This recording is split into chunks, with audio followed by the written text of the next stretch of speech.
మహాకుంభమేళాలో కోట్లాది మంది భక్తులు పుణ్యస్నానం చేసి పులకరించిపోతున్నారు. 144 ఏళ్లకోసారి వచ్చే ఈ కుంభమేళాలో ఎంతో మంది విచిత్రమైన వ్యక్తులు దర్శనమిస్తున్నారు. యాపిల్ ఫౌండర్ స్టీవ్ జాబ్స్ సతీమణి నుంచి ఇంటర్నేషనల్ సెలబ్రిటీలు కూడా ప్రయాగ్రాజ్ లో దర్శనమిస్తున్నారు. అయితే ఇప్పుడు కుంభమేళాకే హాట్ టాపిక్ గా మారాడు యువకుడు. అతనే ఐఐటి బాబా. ఇదేం పేరు అనుకుంటున్నారా? అతను బాబా అభయ్ సింగ్. అయితే ఐఐటిలో చదువుకున్న తర్వాత ఇలా బాబా అవతారం ఎత్తాడు. అందుకే ఐఐటి బాబా అంటున్నారు. మరి అంత గొప్ప ఇన్స్టిట్యూట్ లో చదివి ఇలా ఎందుకు అయ్యాడంటే దాని వెనక ఓ పెద్ద కథే ఉంది.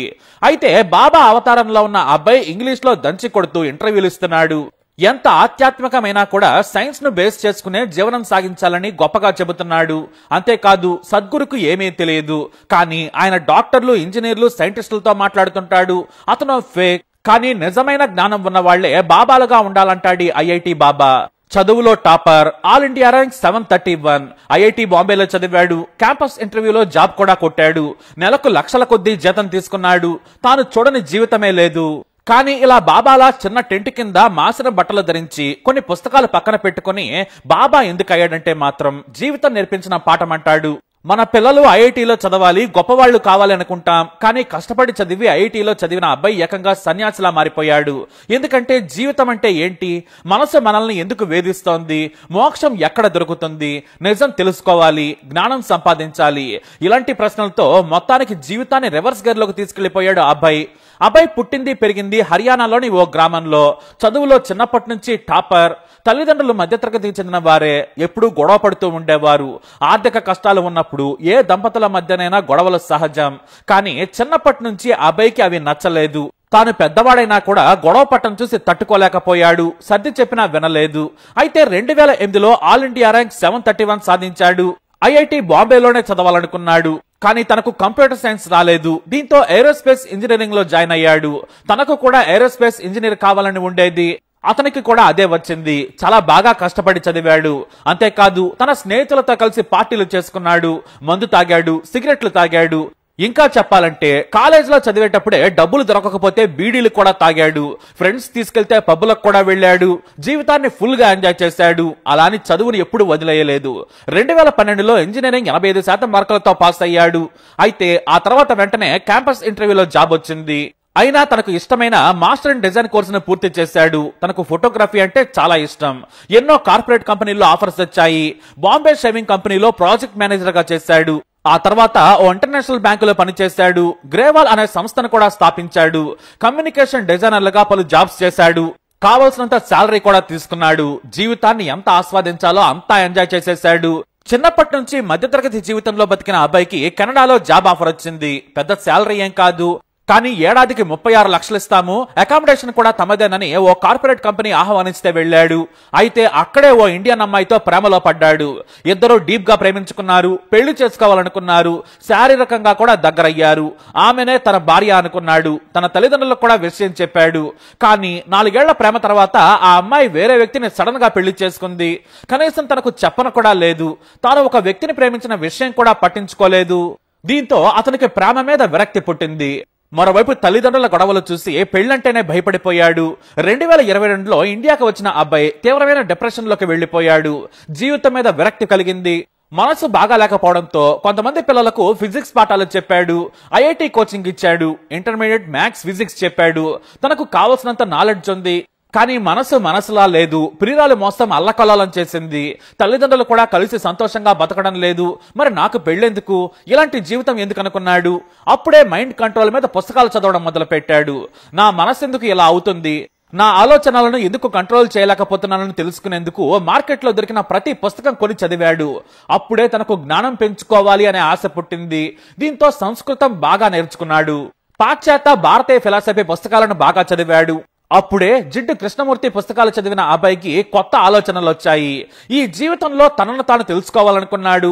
అది తెలుసుకోవాలంటే అన్ని సుఖాలను వదులుకోవాలి, స్వేచ్ఛగా బతకాలనుకున్నాడు. అంతే, బాబా అవతారం ఎత్తాడు. తన తల్లిదండ్రులు వద్దని వారించారు. ఫ్రెండ్స్ తనకు పిచ్చి పట్టిందని తిట్టారు. డాక్టర్లకు చూపిస్తామన్నారు. కానీ ఆ అబ్బాయి మాత్రం వినలేదు. జీవితంలో జ్ఞానం పెంచుకోవాలి, తనకు తానుగా ఏంటో అర్థం చేసుకోవాలి, మోక్షాన్ని పొందాలి. అది చెయ్యాలంటే బాబాగా మారడమే మంచిదనుకున్నాడు. అలాని సైన్స్ అస్సలు వదిలేయలేదు. ఆధ్యాత్మికతను సైన్స్ కోణంలో చూడాలంటాడు. గుడ్డిగా దేన్ని నమ్మకూడదు. అలాని మన పాశ్చాత్య గ్రంథాల్లో ఉన్న వాటిని కొట్టిపారేయకూడదు. వాటిపై ఆలోచించాలి, చదవాలి, అపారమైన జ్ఞానం సంపాదించాలి అంటాడు ఈ ఐఐటి అభయ్ బాబా. చివరకు అదే పని చేస్తున్నాడు. ఏడాదిగా సన్యాసం తీసుకుని తన ఇంటి దగ్గరే ఉన్న అభయ్ కుంభమేళాకొచ్చాడు. అక్కడే తనకు ప్రశాంతంగా ఉందని చెబుతున్నాడంటే అతని మానసిక స్థితిని అర్థం చేసుకోవచ్చు. రణగొణ ధ్వనులు కోట్ల మంది ఉన్నా హాయిగా ఉందంటున్నాడు. అంటే తాను జీవితాన్ని సగమర్థం చేసుకున్నాడు. బాహ్య సుఖాలు బంధాలు తెంచుకొని ఆధ్యాత్మికతలో బతకడమే తనకు సంతోషంగా ఉందన్నాడు. ఇప్పుడు అందరు బాబాల మాదిరిగానే బాములు బట్టలేసుకుని జుట్టు పెంచుకుని పుస్తకాలు ముందేసుకుని చదువుతూ ఉన్నాడు. అలా చదువుతున్నప్పుడే CNN జర్నలిస్ట్ కి చిక్కాడు. ఆ జర్నలిస్ట్ కదిలించగానే ఈ స్టోరీ మొత్తం బయటకు వచ్చింది. జీవితం అంటే ఉద్యోగం చేయటం, పెళ్లి చేసుకోవటం, పిల్లల్ని కలడం, సంపాదించడం జీవితం కాదంటాడు ఆ అబ్బాయి. అంతకు మించి ఉంది. జంతువులు కూడా పిల్లల్ని కంటాయి, బతుకుతాయి, చనిపోతాయి. కానీ నిజమైన జీవితాన్ని అర్థం చేసుకోవాలంటే ఎంతో శోధించాలంటాడు. ఆ శోధనలోనే ఉన్నాడు ఐఐటి బాబా. ఈ మధ్య యువతకు ఈ జీవితం మీద విరక్తి కలుగుతోంది. కోట్ల ఆస్తులు ఉన్నా, ఎంతో తెలివున్నా కూడా ఆధ్యాత్మిక వైపు మళ్ళుతున్నారు. అందుకు మరో ఉదాహరణే ఈ IIT Baba.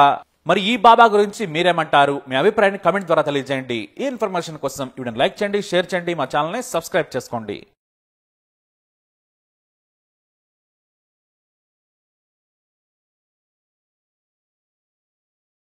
I come from Haryana. I was born in Haryana. Then, like, life took different turns.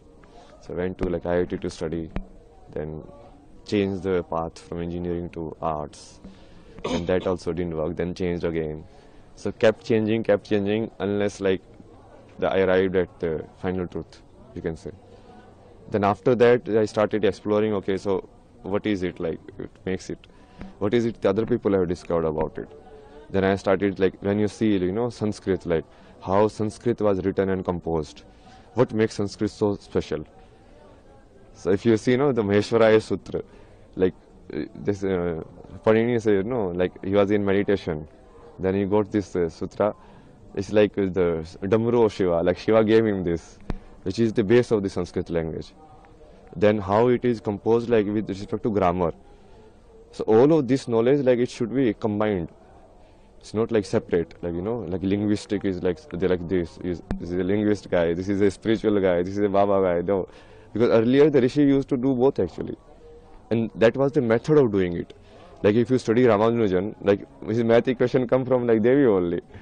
The same with me only. Like I only do Bhakti of Shiva. All of my knowledge, like whatever I study like very less. Only some diagram I see. Okay, this is it. Then I understand it. Like Mahadev tells me, okay, like this is how it works. So that is the real way of doing it.